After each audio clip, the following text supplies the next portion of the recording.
ये एपिसोड शुरू होता है हांजी ही से, जो कि हांजन के कमरे में छुपी हुई थी। जेही का फोन बजता है और हांजन को शक हो जाता है कि जरूर उसके रूम में कोई छुपा हुआ है।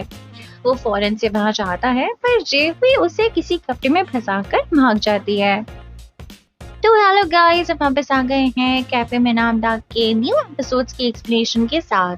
वीडियो में एपिसोड 3 और 4 को कवर कर दिया है। चलिए शुरू करते हैं। लास्ट एपिसोड में हांजन के घर पे जेहुई ने अपने भाई जे जंग की फोटो देख ली थी। पहले उस बारे में थोड़ी बात कर लेते हैं। जेहुई के भाई का मर्डर हुआ था, तो वहाँ हांजन और सोचुल पाए गए थे, जिस वजह से पुलिस को लगा था कि इनका जरूर मर्डर में कोई हाथ होगा। ये कहानी 3 साल पहले की है, जब सोचुल एक डिटेक्टिव था और हांजन क्रिमिनल प्रोफाइलर। इन पे प्रोसिक्यूटर जे जंग के मर्डर में इन्वॉल्वमेंट का इल्जाम है।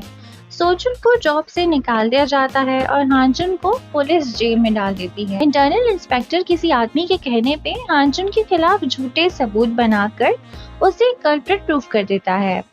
हांजन बहुत बोलता है कि उसने कुछ भी नहीं करा, मगर आखिर उसकी सुनता कौन। वो इंस्पेक्टर हांजन से कहता है कि उसकी प्रोफाइलिंग की वजह से ही आज वो प्रोसिक्यूटर जेजंग मारा गया है। वापस प्रेजेंट में आ जाते हैं। याद है लास्ट एपिसोड में हेजुन, हांजन और सोचुल ने एक प्लान बनाया था। वो प्लान सिंपली ये था कि ये लोग इंटरनल इंस्पेक्टर को ब्लैकमेल करेंगे और उससे उगल पाएंगे कि प्रोसिक्यूटर के केस में इन्हें किसने फंसाया था। अगर इतना सिंपली ये सब नहीं होगा, अभी तो शुनयोंग हु को भी अरेस्ट नहीं करवाया है। अगले दिन जेहुई उनके कैफे में आती है अपने एक जूनियर ऑफिसर ग्योंगटे की हेल्प से। उसने हांजन बाबा का अपॉइंटमेंट लिया हुआ है। वीआईपी रूम में जाने से पहले जेहुई गिर गई थी और हांजन वहीं था। उसके गिरने के स्टाइल से वो पहचान जाता है, क्योंकि वो जब छोटी थी तब भी सेम स्टाइल में इसी तरह गिर जाया करती थी। जेहुई हांजन पे गुस्सा होते हुए कहती है कि वो एक क्रिमिनल प्रोफाइलर था और अचानक शामनिज्म में कैसे आ गया।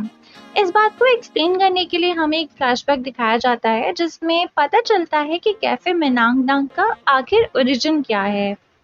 आखिर एक क्रिमिनल प्रोफाइलर शामन कैसे बन गया। कुछ टाइम बाद जब हांजन जेल से बाहर आता है, तो हेजुन उसको बताती है कि सोचुल ने एक दुकान खोली है जहाँ वो शामन बन के रहता है। जब दोनों भाई बहन सोचुल के पास पहुँचते हैं, तो वहाँ एक औरत आती है शामन बाबा से मदद मांगने। वो औरत बोलती है कि उसका बेटा कहीं मिल नहीं रहा। अगर शामन ने उसकी मदद की तो वो औरत उन्हें ढेर सारे पैसे देगी। हेजुन की मदद से ये तो पता चल जाता है कि उस औरत का बेटा कहाँ पर है। उसके बाद हांजुन और सोचुल बुरे लोगों को मजा भी चखाते हैं और उनकी थोड़ी बहुत धुलाई भी करते हैं। ये वो लोग थे जिनके पास उस औरत का बेटा था। केस के बारे में डिटेल में बात नहीं करते हैं, क्योंकि इतना इम्पोर्टेंट नहीं। वहाँ जॉनथन, जो अभी प्रेजेंट में रेस्टोरेंट में पार्ट टाइमर है, वो मिलता है। तब वो एक स्कूल स्टूडेंट था, पर इन लोगों से काफी इम्प्रेस हो गया था, इतना कि वो अब इन्हें ज्वाइन करना चाहता था। ये लोग अपनी पहली क्लाइंट से मिले हुए पैसों से पार्टी कर रहे थे कि हांजन का ध्यान एक कपड़े पे जाता है जिसमें बहुत सारी नॉट्स बंधी हुई थी। हांजन अचानक से सीरियस मोड में आ जाता है और सोचुल से पूछता है कि ये क्या चीज है। सोचुल बताता है कि इस चीज को गोपुरी नॉट कहते हैं। शामन्स जब किसी पे एक्सॉर्सिज्म परफॉर्म करते हैं, तो वो लोग इस बंधी नॉट्स को खोलकर गोपुरी बोलते हैं। नॉट्स को खोल के गोपुरी बोलने से मरे हुए इंसान की सोल को सुकून मिलता है और वो आराम से दुनिया को छोड़ के जा पाता है।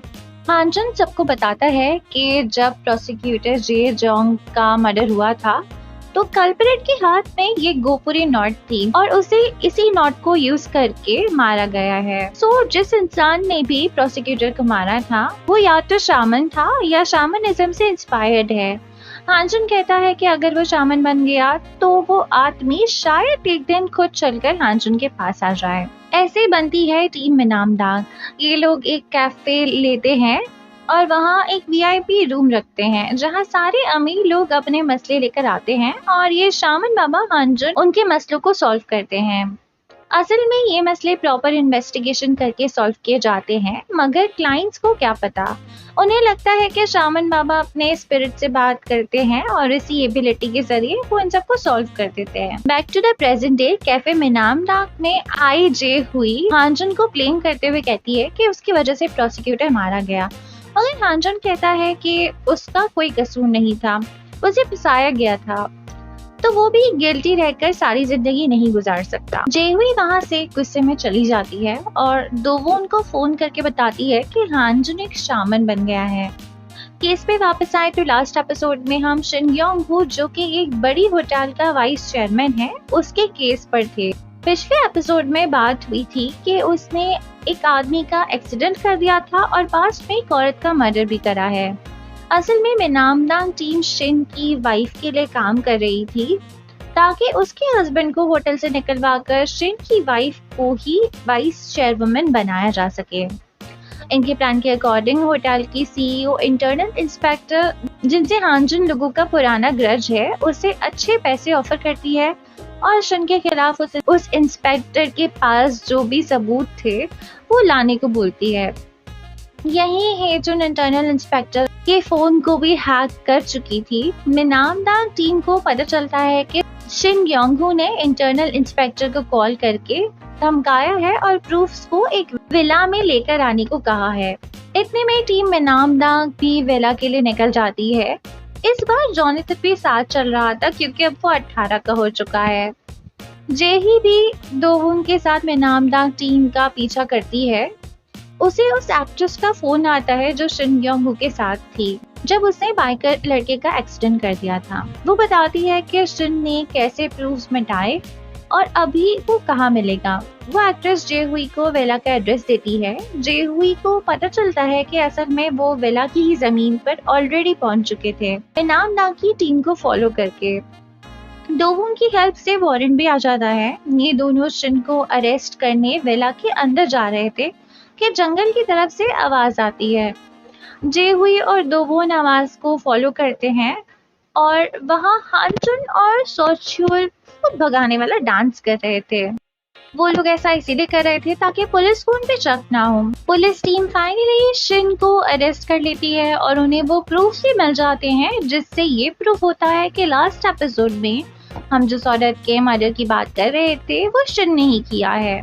ये प्रूफ इंटरनल इंस्पेक्टर ही लाया था शिन को देने ताकि वो उसे हमेशा के लिए डिस्ट्रॉय कर सके, लेकिन नामदांग टीम ने इंटरनल ऑफिसर को पकड़ के वो प्रूफ्स ले लिए और उन प्रूफ्स को ऐसी जगह छोड़ दिया जहां से पुलिस को इजीली ये प्रूफ्स मिल पाए। अब शिन योंगहू पकड़ा गया था, इसीलिए नामदांग की क्लाइंट जो पहले सीईओ थी वो वाइस चेयरवुमन बन जाती है।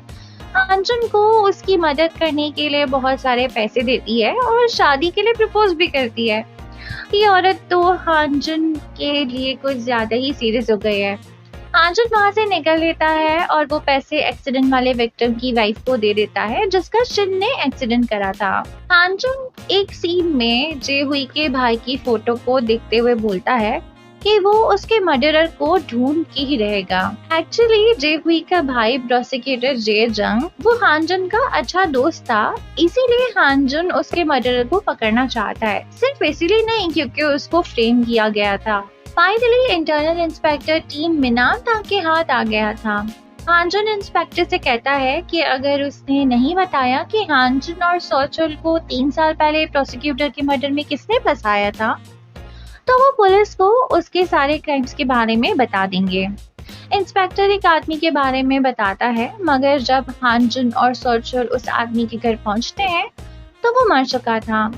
वो कुछ बोले उससे पहले ही किसी ने उसको मार दिया। हांजन और सोचुल उस आदमी के फ्यूनरल पर जाते हैं कि कहीं वहाँ उन्हें कोई लीड मिल जाए। वहाँ उन्हें एक आदमी नजर आता है जो बड़ी भरम से फ्यूनरल हॉल में एंटर हो रहा था। ये लोग अंदाजा लगाते हैं कि जरूर इसका कोई कनेक्शन प्रोसिक्यूटर के मर्डर से होगा। आज नामदांग कैफे बंद है, लगता है केस सॉल्व करके थक गए बेचारे। इतने में हांजन को एक वीआईपी क्लाइंट का फोन आता है जो उससे बताती है कि उसने अपने घर पे कोई भूत देख लिया है। हांजन की टीम खुश हो जाती है कि अब इनको बहुत सारे पैसे मिलेंगे। हांजन और सोच्युल उस बूढ़ी औरत के घर जाते हैं और वहाँ घर और उसकी सराउंडिंग्स को चेक कर रहे होते हैं। हांजन ने कैमरे वाले ग्लासेस पहने थे, इसीलिए हेचुन भी सब कुछ देख पा रही थी और उन्हें गाइड भी कर रही थी। हांजन को शक होता है कि ये कोई भूत नहीं बल्कि किसी गरीब या भूखे इंसान का काम लग रहा है, क्योंकि वहाँ राइस के बाउल्स घिरे हुए थे।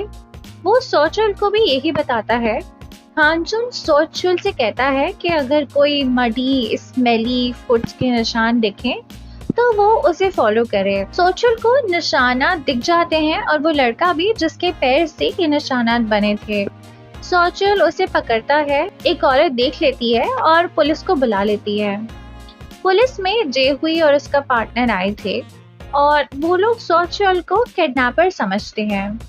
वहाँ हांजन उस औरत जिसे भूत दिखा था उसके साथ बाहर आ जाता है और सबको बोलता है कि सोचुल को अरेस्ट करने की नीड नहीं। वो उस औरत को बताता है कि आपको जो दिखा था वो घोस्ट नहीं है बल्कि ये लड़का था। वो उस लड़के को कहता है कि तुम्हारे साथ कोई और भी है ना, वो कहाँ है। एक्चुअली हांजन ने नोटिस कर लिया था कि वहाँ थोड़ी स्मेल आ रही थी। वो बोलता है कि इस लड़के के फुटप्रिंट्स देखकर लग रहा है जैसे वो सीवरेज लाइंस में रहता हो। वो बच्चा सच में सीवरेज लाइंस में ही अपने छोटे भाई के साथ रह रहा था। जेहुई और हांजुन पाइपलाइन से नीचे जाते हैं तो उन्हें वहाँ उस बच्चे का भाई मिल जाता है, मगर साथ ही वहाँ अजीब सी स्मेल आ रही थी। जब वो लोग थोड़ा आगे जाते हैं तो एक लाश दिखती है जिसे जलाकर वहाँ छोड़ा गया था। ये देखकर दोनों हांजुन और जेहुई शॉक हो जाते हैं, क्योंकि जेहुई के भाई का मर्डर भी कुछ इसी तरह से हुआ था, गोपुरी नॉट से। जेहुई कहती है कि ये चोई योंगसो का काम है और हांजुन कहता है कि गोपुरी लौट आया है। हांजुन ने उस मर्डरर का नाम गोपुरी रखा है, एक्चुअली में उसका नाम गोपुरी नहीं है। अब ये जानने के लिए कि प्रोसिक्यूटर को आखिर किसने मारा था, कैसे मारा था और उससे इस मर्डर का क्या कनेक्शन है, उसके लिए नेक्स्ट एपिसोड्स को देखना पड़ेगा। जैसे ही नेक्स्ट एपिसोड्स आएंगे हम उसकी वीडियो को भी जल्दी अपलोड कर देंगे। वीडियो पसंद आए तो लाइक शेयर और चैनल को सब्सक्राइब करना ना भूलें। Good bye.